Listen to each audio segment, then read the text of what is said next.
नमस्कार। प्रदूषण की समस्या को हल्के में ना लें। रोज हम देख रहे हैं, डेटा हमारे सामने आ रहे हैं किस तरह से AQI दिल्ली और NCR में लगातार बढ़ा हुआ है।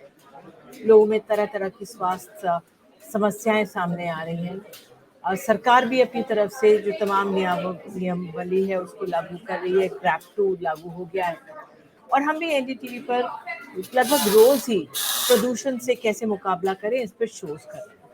तो आज सुबह खबर आई पंजाब से, पंजाब सरकार की तरफ से उन्होंने कहा है कि अब अगले 2 हफ्तों में पराली की समस्या बढ़ेगी क्योंकि वह कटाई देरी से हुई है और इसका असर जाहिर तौर पर दिल्ली और NCR में बढ़ने वाला है। अब पंजाब सरकार की तरफ से ये कहा गया कि एक ही दिन में 300 से ऊपर मामले सामने आए पराली के। वहाँ पर जो बेमौसम बरसात हुई, बाढ़ की स्थिति आई तो कटाई में देरी हुई है। तो अब कटाई में देरी हुई है तो पराली जलाने की समस्या भी देरी से आएगी, क्योंकि अब तक कहा जा रहा था कि पंजाब से पराली के मामले कम हुए हैं। कुल मिलाकर देखें तो 2000 के ऊपर वहां से मामले सामने आए। हरियाणा की तरफ से भी अगर पिछले एक महीने का डेटा देखें 15 सितंबर से 22 अक्टूबर के बीच, तो उन्होंने कहा है कि करीब 700 से ऊपर मामले सामने आए।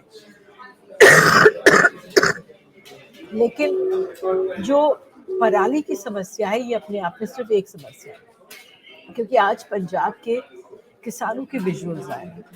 वो विरोध प्रदर्शन कर रहे थे, सरकार के तरफ भी विरोध प्रदर्शन कर रहे थे। वो कह रहे थे कि जो हमसे वादे किए गए थे सरकार की तरफ से वो पूरे नहीं हुए।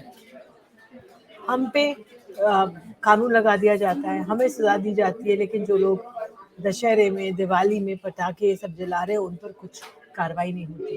हालांकि त्योहार एक दिन का होता है, लेकिन हम सब जानते हैं कि पटाखे कई दिन तक चलते हैं। ऐसे में हम सबको इस ओर ध्यान देने की जरूरत है कि किस तरह से हम अपने पारंपरिक सांस्कृतिक त्योहार मनाएं भी, लेकिन क्योंकि दिल्ली एक लैंडलॉक सिटी है, दिल्ली NCR जो गाजियाबाद, नोएडा, गुरुग्राम, ये सब एक लैंडलॉक्ड एरिया है। यहाँ पर लोगों की सेहत को किस तरह से ध्यान रखा जा सकता है। हर साल हम कदम उठाते हैं, हर साल हम कहते हैं, चर्चाएं करते हैं। अभी 2 दिन पहले मैंने एक डॉक्टर को बुलाया था, उनसे बात की जा रही थी। उन्होंने ये कहा कि पहले हम दिवाली के बाद इस तरह के कार्यक्रम करते थे, लेकिन इस बार तो हम दशहरे से पहले ही इस तरह के कार्यक्रम कर रहे हैं। तो उन्होंने एक दो सुझाव ये दिए कि किस तरह से N95 मास्क है उसका प्रयोग करें। जो हम सर्जिकल मास्क लेकर घूम रहे थे, मेरी भी खांसी मुझे हो रही थी तो मैं सर्जिकल मास्क लेकर ही घूम रही थी, उससे कुछ फायदा नहीं होने वाला। N95 मास्क या NS95 मास्क जो है उसका प्रयोग करें, क्योंकि तमाम रिसर्च अगर अखबारों में देख रहे हैं आप, देख सामने आ रहे हैं किस तरह से मेटालिक पोल्यूशन भी हो रहा है और जो इतने छोटे पार्टिकुलेट मैटर्स आ रहे हैं कि जो हमारे फेफड़ों में लंग खून तक में जा रहे हैं। और आपको याद होगा कि जब ये प्रदूषण पर करने वाले कार्यक्रम होने लगे थे तो किस तरह से कई डॉक्टर्स ने वो लंग्स दिखाए थे पोल्यूशन के साथ, और पोल्यूशन के बाद किस तरह से फेफड़े एकदम काले हो जाते हैं। तो जो स्मोकर्स के लंग से भी ज़्यादा घातक होते हैं। तो ये जो समस्या पोल्यूशन की हमारे स्वास्थ्य पर बहुत असर डाल रही है। हमारे बुजुर्गों में आदत ये है कि किस तरह से सुबह मॉर्निंग वॉक पे जाना है, तो डॉक्टर साहब का सुझाव ये था कि आप सूर्य निकलने के बाद, सूरज निकलने के बाद ही जाएं। बच्चों को भी अगर ये समस्याएं तो नेबुलाइज कराएं, स्टीमिंग कराएं। और जो एयर प्योरीफायर्स की बात की जाती है वो सिर्फ एक बंद कमरे में काम करता है, जब अगर बंद कमरे में ना हो तो उसका असर कुछ ज़्यादा होता नहीं है। तो एक तरफ स्वास्थ्य की समस्याएं हैं, खांसी, नज़ला, जुकाम, इस तरह की समस्याएं लगातार बढ़ी हुई हैं। लेकिन हम कर क्या रहे हैं इस प्रदूषण को रोकने के लिए? तो दिल्ली सरकार ने आपात बैठक की। अब इस आपात बैठक में फैसले ये दिए गए कि दिल्ली में 13 हॉटस्पॉट्स हैं और 8 ऐसे हॉटस्पॉट्स हैं जो वाकई में उनको मॉनिटर किया जा रहा है। और जो ट्रैफिक के कंजेशन पॉइंट्स हैं, करीब 31 के करीब है, जो ट्रैफिक में रेड लाइट में रुकते हैं, वहाँ पर किस तरह से आप इंजन बंद कर दें तो उससे वायु का प्रदूषण कम होगा।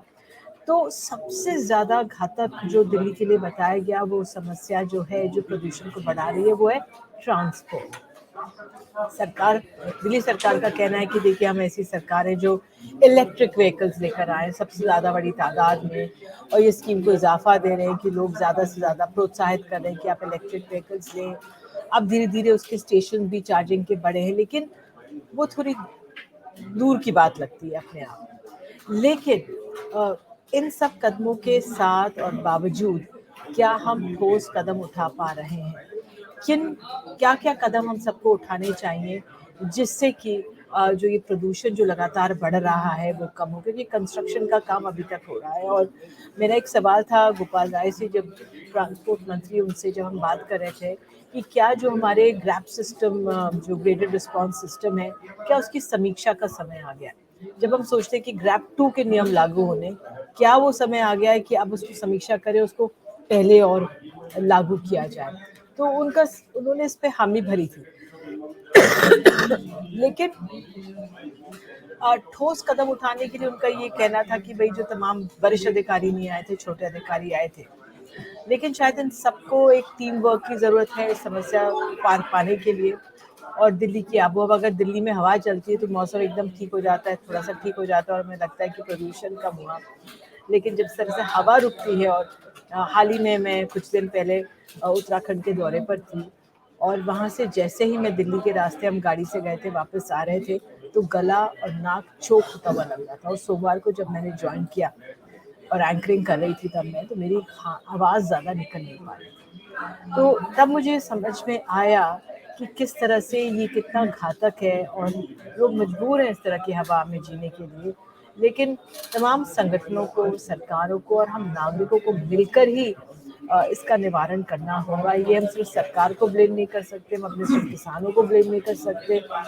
हम ट्रांसपोर्ट, जो मास रैपिड ट्रांसपोर्ट बढ़ाने की बात हो रही है, उसकी गति में क्या इजाफा हो सकता है, उस और विशेष ध्यान देने की ज़रूरत है।